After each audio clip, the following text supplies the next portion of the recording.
What are you doing this weekend, I Neil? don't know, trials maybe. No way! Hans Rey's in the building. That's right, and it's time for the Dirt Shed Show. Let's do it.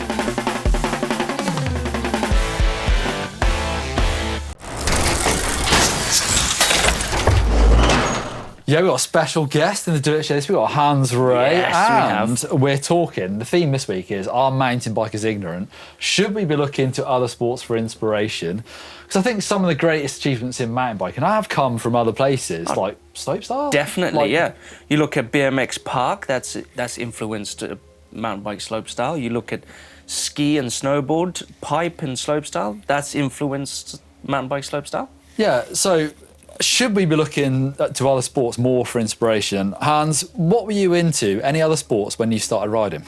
Yeah, back then when I started, when we didn't have the internet, but we did have mentors and idols, and like I looked at other sports like BMX, even though I never necessarily did it, but I looked at it, motorcycle trials, motocross, all these things. Then later I learned from like the extreme skiing scene, surfing, skating, being in Southern California. But then I also learned from climbing expeditions, from Hollywood productions, from marketing gurus. You know, you adopt from all these little places and things, and I think you have to. Otherwise, you have to do your research and know your history, and I think everybody builds on. I think other sports learn from us too, by the way. And I guess now everyone has access to everything. You can see the scooter dude on Instagram doing whatever, but I guess you were there when extreme sports were just becoming a thing. And that kind of got airing on mainstream TV as well. But it's kind of, you know, we looked at a bit in last week's show, there's like the second or even third generation of people like, oh, my dad was like a pro skater or whatever. That kind of, you were there right at the start. So things, I guess, you know, could have gone any which way. You didn't really know where things were going to go. And you were a trials comp rider. Did you sort of purposely think, how am I going to take this outside of here and take it to more people, more eyeballs? Yeah, exactly. I always had this dream of taking my skills outside of competition in a real situation. That was part when I started my adventure trips to ride these really technical trails that maybe only a trials guy could do, or I started doing these publicity stunts when I jumped over a car on the 405 freeway, or when I rode on the Lion at Trafalgar Square or whatever, and stuff like this. And it made me realize, wow, especially if not only you reach a lot bigger audience than just the mountain bike audience that goes into the woods somewhere and watches a competition, but it was also great value for the sponsors. You know, we got these cool photos back then mainly, and then later we started doing video projects. But yeah, that's kind of how it was for me. Something about trials riders, isn't it, that have become much more rounded, like obviously Danny and Fabio, they've nailed it, and you did as well. Who are those guys? These kids. They've like, you haven't seen a downhill rider or a cross-country rider like be able to find the thing that makes it go massive. It's always for some reason these trials are like, I know how to make this big, and it's not necessarily trials. I mean, sometimes it is, but it's just like finding this thing that everyone else goes, okay. Yeah, we can entertain. Like, you know, I could do here some front wheel hops in the studio, and that's better than a cross-country rider who would just maybe sit here and like wax his legs. But nothing against that. But we had always that advantage that we could show something, and that's why, you know, we were always a spectator sport. You know, as much as we also always felt like as these unwanted stepchilds, the trials guys. Yeah. But the spectators wanted to see us, that we could do a cool photo and stuff. So it's, yeah, that's just how it is. But in the early days, it definitely opened the doors to some media exposure, and it was an alternative to racing, you know, like stopwatches and Lycra. Talk about racing. Being like saying we're ignorant, I've recently just taken on, went for a race. I went BMX racing for the first time in a long time. I started BMX racing from like 4 to 10, stopped, so 28 years now. And I thought, God, why haven't I continued doing this? Because I had like blinkers, just mountain biking, being ignorant. But then I went and did BMX. I was like, we can learn a lot from this sport. Well, we've been talking about trials quite a lot in the office, because I've just bought a moto trials bike. Unfortunately, Martin couldn't be here because you can't have two trials legends in the building at any one time. We don't have a big enough building, you know. But I wanted to talk about like how things have progressed. Now we're looking at e-bikes being harnessed by riders like yourself, riders like Chris Ackred, but also downhill riders like Josh Bryson, or even Moto Trials, Tony Bow, all bringing their different styles to what is like a sport that kind of doesn't really have an identity. It's still quite new. What do you think the future of e-bike is? How do you ride yours? Is it a trial thing, or is it just like a a mountain bike? Yeah, I think that's the cool thing about bicycles in general. You can do with them what you want, what suits you, and the e-bikes are no different. I like the technical trialsy stuff, not hopping around like old school trials. Technical trails that I could never do before, especially the uphills actually. Because like I can now climb stuff back home that we always had to carry the bikes, and that's those challenges, riding over things, and technical terrain. It's just like, and it's the. I think the fun is on the e-bike. The fun is a bit more.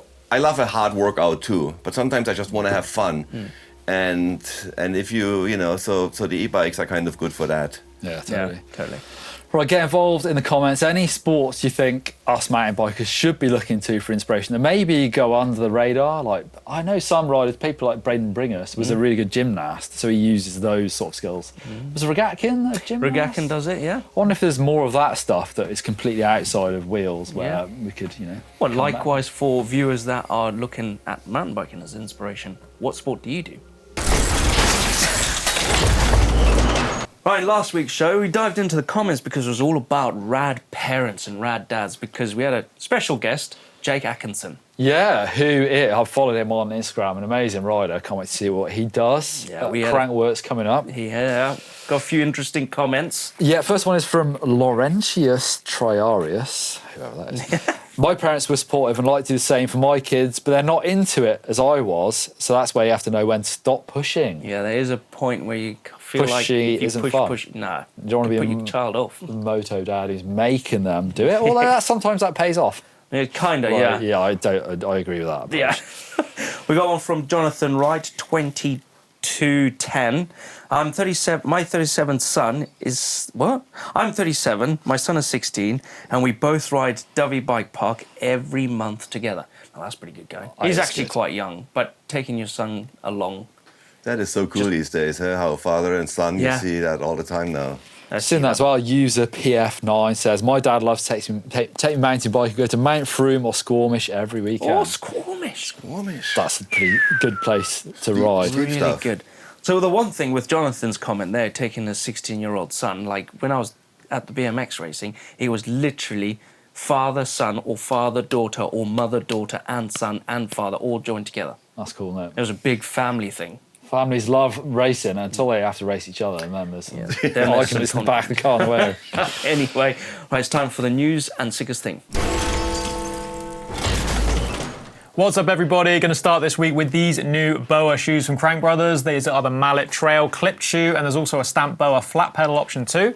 Both pairs of shoes have upped their game in the lightweight department, shed a little bit of the chunkiness of the previous models, and gained a boatload of tread on the bottoms. There's elasticated cuffs to keep a bit of dirt and grime out from the inside of the shoe. There's TPU toe protection. There's a new material over a fair portion of it, which definitely looks like it will make cleaning a breeze. Black and gum is a winner in my book, and these will set you back just under $220 US.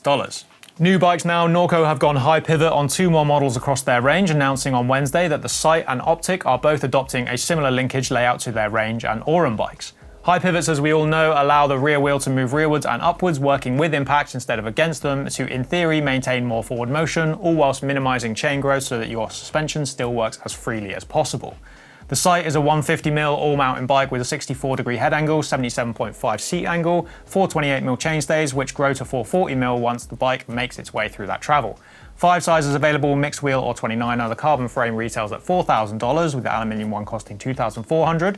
Prices for carbon full models start at $5,000. Perhaps more surprisingly, Norco's short travel trail bike, the Optic, receives the treatment too. I only say that because traditionally high pivot bikes are associated with being descent focused, whereas 125mm bikes like the Optic traditionally are not. However, this one has always been kind of aggro for what it is, and Norco decided that this was the way to go. 77-degree seat angle, 65-degree head, 5 sizes, full 29er or mixed wheel. There are carbon or alloy options as well, with frame kits starting at $2,000. Racing, it was Gracie Hemstreet and Ronan Dunn chalking up first places. Lou Ferguson piloted her Intent into second place after 2 super gnarly crashes. Bernard Kerr in second for the men, and awesome to see George Brannigan up there in third spot for the United Ride NS team. Josh Gracie and Lou able to race for the women as riders had to tick off all features in practice, and understandably wind and rain stopped some riders attempting that huge final jump. The Shimano Super Cup Massey in Banyoles is fondly referred to as the warm-up for the UCI XC race season, where we get a first glimpse at riders emerging from those turbo trainer setups after a long winter. This year it was Victor Koretsky throwing down the gauntlet in Spain, with Jordan Sarrou and Titouan Caro finishing half a minute back. Likewise for Pauline Perrin-Pavot, she crossed the line a minute up on Yolanda Neff. Sevilla Blanc was 1:25 back from the French winner in third spot. Okay, that's my time this week. Onwards with the sickest thing.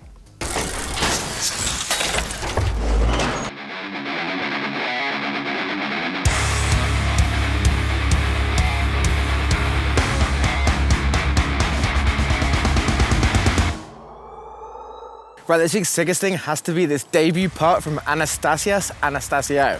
Sorry if I still can't say your name. He had clips in Tea and Biscuits too, but this is his first full proper video part.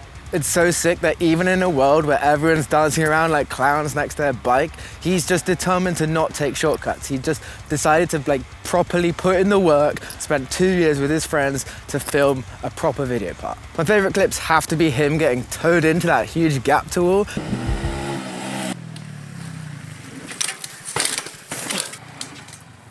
And then also just carving the brown pow after taking that massive slam, because it's just so free ride. Also shouts to his friends Keaton and Alex for understanding the assignment and going so hard in the filming and the edit. Just bringing this one to life. Right, that's my sickest thing this week. Time to go back to the shed. Right, Hans, you are in the UK for your talking tour. You go around and tell everyone about some of your mishaps and mayhem. What's that all about? Yeah, that's my new live stage tour. We're going to 16 cities across the UK. Starts next week on March 5th, and it ends at the end of March. And the first one is in Andover. And yeah, it's a new talk, like I said, where we're telling a little bit the stories that we usually don't tell, when things went a little bit sideways. And there's going to be all the highlights throughout my career. There's going to be some really new stories from recent trips and stuff, but also some of the old classic stuff. And I'm pretty excited, Pretty excited. I think it's cool to see these. I know Martin did one last year where you've got the trials sort of nerds showing up, I'm sure, as well, but you get the sort of average mountain bikers who just want to hear these stories, and kind of there's never been much of a culture of this sort of talking tours in the UK, I suppose, around mountain biking, but it's pretty interesting. It's coming about. Yeah, we started about 5 years ago with the guys, the organizers, speakers from the Edge, and since then I did my tour, or 2 tours then, and then PD did one, Menard did one, Martin did one, now it's my new tour. And before that, like you said, these tours usually were like rock climbers or mountaineering expeditions or people who travel around the world. But I think mountain bikers have stories to tell too, and it's just entertaining. There's a lot of photos and footage, and there's meet and greets afterwards, and it's like a full-on evening. It takes about a good 2 hours each talk. So, and then there's free posters at the end. Yeah, it's a good listen. I've been to one of your talks, and it's great. Thanks. You guys got to come out and check one out. Yes, please. Right, we're going to throw over to the Riders Unite support. Obviously, we've talked about this for a couple of weeks now, but if you want to help support Stephen Murray, a legendary BMX rider, get out on the trail, then there's a link in the description down below. The bike is trying to find funding for is super expensive, so any support is much appreciated, and we can't wait to see Stephen back out on the trails. That is such a cool thing. I remember, he was a legend, BMX dirt jumper, but also personality. So yeah, it's cool that Martin is doing this and you guys supporting it. All right, into hacks and bodges. We will decide with Hans' help if it's a hack or a bodge and whose is best. First one's from Adam in Billsholm, Sweden, who's made this storage solution using timber, of course. Loads of trees in Sweden, surely. Definitely lots of wood out there. But look at that. That's basically a wall mount to hold your bike up. Is that IKEA? Yeah.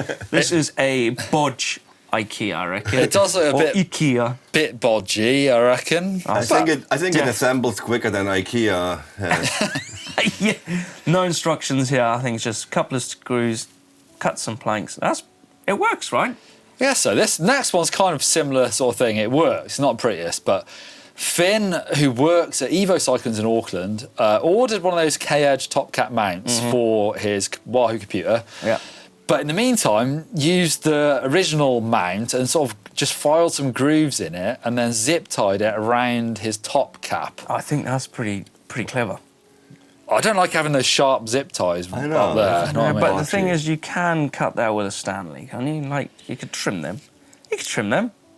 I don't know, I feel like that's another bodge to me. Do you reckon that's a I'm on the Bodge side Okay. of this one. Well, then what about this next one? Is he basically wanted to extend his access shifter? Further inboard, I kind of get that because sometimes they're Sometimes- not perfect. Yeah. I reckon it's a good idea, but it looks a bit, you know what I mean? He could have just, I don't know, painted it or something, but... He used a Sharpie. Oh, that's pretty innovative though. Yeah, I You think know, it's like, I mean, especially very if it does the innovative. job, you know, it's like, hey. That's a hack, I reckon. Or you can get like a Shimano that slides over. And Yeah. yeah. So that's Jeroen. Jeroen in the Netherlands. Sounds like that's winning so far. That's a hack. But this next one, I flipping ridiculous, is this. Welded. Look at the spokes, how close they are together. So, this is in Australia. My 29-inch aluminium rim failed. I cut 25mm from the circumference of a 27-inch wheel and welded it together. Look at that. To make a very strong 29-inch wheel. Look how close the spokes are there. That's ridiculous. So that was a 27. He's turned 27, he's turning a 29. So he welded the rim and then he re-spoked the wheel. Yeah. Well, I think he cut a little piece out and then put it in there. And Oh my gosh. hey, no, that's brilliant, isn't it? I'm lost on that one. No, I'm Would you lost trust on that? it. Hack or a bodge? That is a bodge, surely. Come on. So, Definitely. From If I've ever seen Australia. one. From I've ever down seen under. one. Yeah, he's from down under. I feel like, you know. Hans, are you picking a winner? Well, who's going to win the GMBN mug this week?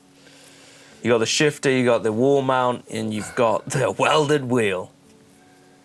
You have to give it to the welded wheel. I've never heard anything like it. I mean, come on. Yes! I'm stoked that one won because flipping it, that's brilliant. Look at it. Look at that. Gosh. Gosh. Right, get involved. Send over your details. You'll be getting an email very soon. Your stunt mug is coming your way. Now, if you want to get involved with Hacks and Bodges, there's a link down on the below.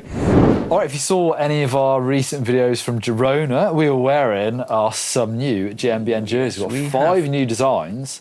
Good news is that off for now, if you buy a jersey, then you get a free GMBN headset top cap. Part of the deal. And you don't have to put it on your top cap. You can put it around your neck as a bit of bling. Really? No, not really. Not sure That's a about bodge. that. Head over to GMBN shop. A link is in the description down below. We thank you for your support. Well, the caption contest photo from last week is Blake totally in control. Totally in control of your bike, Neil. Your brand new Getting bike. bucked. We've all done it. We've all been there. We I have. got bucked like that at Fort William World Champs in front of loads of people. Did you crash? I buzzed my peak on my front tyre, What? but did not crash. How the heck did you get out of that? Really? My most embarrassing moment of my life in a British skin suit. I've worn that. You know, skin suit. jumping into the final. Yeah. It used to be called the TISO jump, I think. Visit Scotland jump. Yeah. Yeah, it's quite embarrassing. I did this nose wheelie once in a race. It was a famous crash back in '93 at the Hunter Mountain World Cup. And it was a really blurry background, and the caption said in the magazine, Hans Rey on his way to the hospital. Did you go to the hospital? Yeah, I was a week in there. flippin' heck. Punctured the lung and everything. Oh, proper job. Right, you people have put in your comments down below, hashtag Caption Contest, and we got one here from Adam MTB11. The moment time slowed down for his life to flash before his eyes. One of the worst feelings ever. It is. When you know it's happening. It is. It's nasty. It's nasty. Rock LT says, Blake's advice for this week, lock out all your joints for maximum comfort, maximum ragdoll when you crash. Yeah. Jason True, this is quite interesting. He says, here we see Neil Donoghue in pursuit of the most famous stunt rider, Hans No Way Ray, but he came up a day late and a pound short. How did he know you were How do coming you in? know you're coming in? He's, yeah, there he is. We got hippocampus _1. Why is everyone saying that passenger mode is dangerous? It is dangerous. Yeah, you survived. I survived to tell the tale. Yeah. Yeah. It's not very nice, is it? It's not very nice. Anyway, It's always good when you can tell the tale. yeah, it is good. So, a winner. We need yeah. to pick a winner. A race jersey to go to one of these beautiful people. Surely it's Jason for previewing the future and knowing that Hans Rey was going to be in the building. 100%, Jason True. yes. Send you one of our new coloured jerseys, I Ooh, guess. yeah. And we didn't even know until yesterday. Exactly. No, we So didn't there was know. no like leakage. No Yeah, leakage. yeah. No. Anyway, this is this week's Caption Contest photo. Look at that. Mental. Ooh, snap. Anyway, let us know down in the comments down below. Hashtag Caption Contest. Put in your best or your worst. Right, quickly, before we jump into the Bike Vault, what we got coming up on the channel this week, Blake? We've got some exciting stuff. You and I go head-to-head again, Neil, out in Girona. Present a challenge. Yes. I can't remember what we did, other than we tried to nose wheelie down that steep Yeah. slab. I didn't do it very well. Spoiler alert. Spoiler alert, yep. Anyway, we did a few good challenges out there. You, Neil? And we've got top 10 bike handling skills coming on the Thursday. Anyway, it's time for the Bike Vault. All the best bit.